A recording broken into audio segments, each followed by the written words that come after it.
Hello बच्चों, let's read the question. Which of the following statements are true? A. The Catholics in Northern Ireland were represented by nationalist parties. B. The Catholics demanded that Northern Ireland be unified with the Republic of Ireland. C. The Republic of Ireland was a largely Catholic country. D. All the above. तो question में पूछा गया है कि इन दिए गए हुए कौन से स्टेटमेंट है जो कि ट्रू है.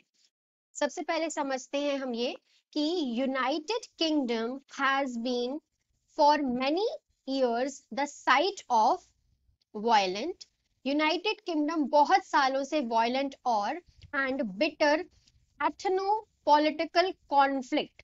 यहाँ पे बहुत सालों से वायलेंट और एथनिक जातिवाद का जो पॉलिटिक्स था वो बहुत कॉन्फ्लिक्ट यहाँ पे चल रहा था काफी सालों से. Its population is divided into two major sects of Christianity.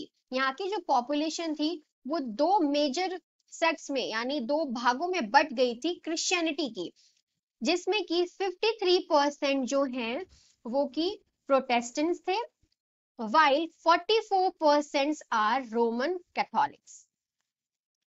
अब जो कैथोलिक्स थे were represented by nationalist party who demanded that Northern Ireland be unified with the Republic of Ireland.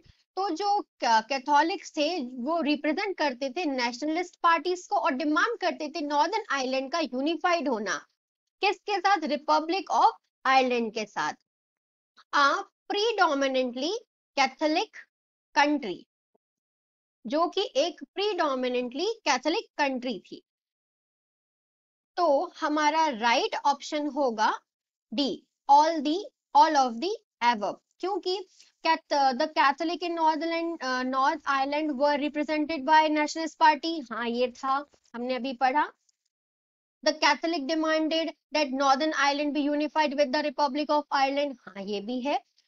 और the Republic of Ireland was largely Catholic country. हाँ, हमने ये भी पढ़ा कि जो आयरलैंड रिपब्लिक आयरलैंड है वो कैथोलिक कंट्री है. So the right option is all of the above, D.